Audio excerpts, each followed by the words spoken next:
اگر اللہ انسان کا امتحان لیتا ہے تو اس امتحان کے نتیجے سے بھی باخبر ہے، اور یہ اللہ یہ بھی جانتا ہے کہ انسان اس امتحان میں فیل ہوگا یا پاس ہوگا.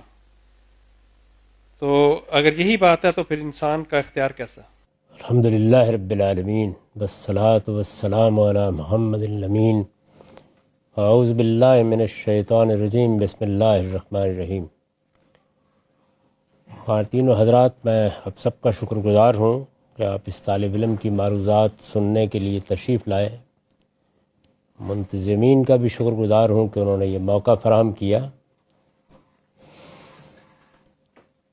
اس سے جو پہلا سوال کیا گیا ہے اس کے جواب میں یہ عرض ہے کہ اللہ تعالیٰ ہی نے ہم کو یہ بتا دیا ہے کہ وہ ہمارے اختیار پر اپنے علم کو مؤثر نہیں ہونے دیتا.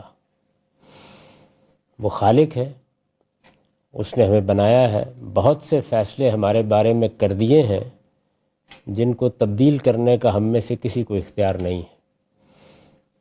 ہماری شخصیت کیا ہوگی، ہم کہاں پیدا ہوں گے، ہمارے والدین کون ہوں گے، ہمارا وطن کون سا ہوگا، ہم کس زمانے میں وجود پذیر ہوں گے، یہ سارے فیصلے اللہ تعالیٰ نے کر دیے ہیں. ان میں سے کوئی چیز ہمارے ہاتھ میں نہیں ہے. ہمیں جو صلاحیتیں دینا تھیں وہ بھی دے دی ہیں.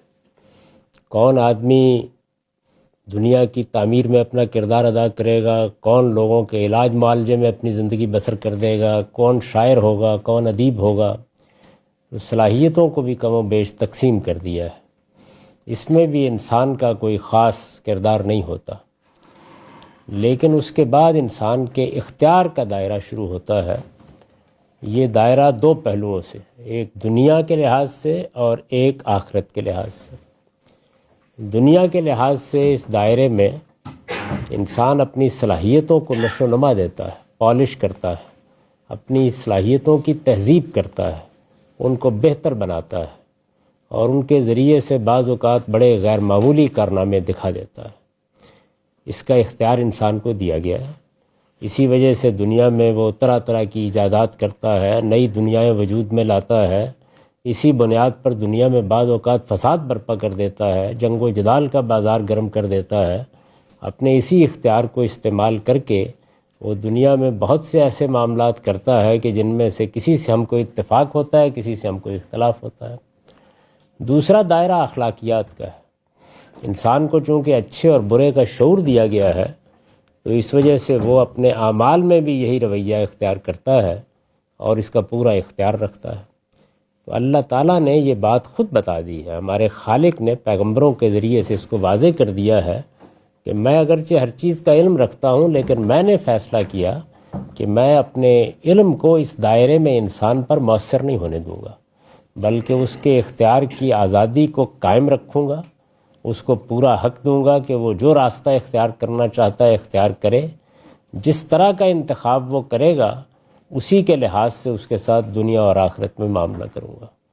تو یہ بات چونکہ خود خالق نے بتا دی ہے، اس وجہ سے اختیار کے معاملے میں کوئی سوال پیدا نہیں ہوتا. اور اس کو سمجھنے کا طریقہ بھی یہ ہے کہ آپ اس کو خالق کے ہاں جا کر نہ سمجھیے، اپنے ہاں بیٹھ کر سمجھیے. انسان یہ جانتا ہے کہ وہ کن چیزوں میں اختیار رکھتا ہے. قرآن مجید نے اس پر تبصرہ کیا ہے کہ بعض اوقات آدمی فلسفے تراشنے کی کوشش کرتا ہے، لیکن بل الانسان علی نفسہ ہی بصیرہ، وہ اپنے اوپر خود گواہ ہے. اسے معلوم ہوتا ہے کہ یہاں وہ یہ کام جان بوجھ کے کر رہا ہے، اپنے ارادے سے کر رہا ہے، اپنے اختیار سے کر رہا ہے، اور یہ وہ جگہ ہے کہ جہاں وہ مجبور محض ہے. تو اللہ تعالیٰ کی طرف سے جا کے اس کو سمجھنے کی بجائے ہمیشہ اپنی ذات سے سمجھنے کی کوشش کرنی چاہیے. ہمارے علم کا بہترین راستہ خود ہماری ذات سے شروع ہوتا ہے. ہم اپنے آپ کو پہچانیں، اپنے وجود میں جو کچھ صلاحیتیں دی گئی ہیں ان کا ادراک حاصل کریں، اور پھر اپنی دنیا کو سمجھیں. اس کے ریلیشن سے ہمارا علم پیدا ہوتا ہے. ہم خدا کو سمجھنے کی صلاحیت نہیں رکھتے. انسان نے اس پر کوئی 1500 سال بہت تغودو کر کے دیکھ لی، یہ ممکن نہیں ہوا. جو چیز سمجھنے کی ہے وہ انسان ہے، اور انسان کا ریلیشن خدا کے ساتھ کیا ہے وہ انسان کے حوالے سے بالکل سمجھ میں آ جاتا ہے. اس میں کوئی دقت نہیں ہوتی. چنانچہ یہی ہمارا اختیار ہے جس کی بنیاد پر ہم نے دنیا کا نظام بنایا ہوا ہے.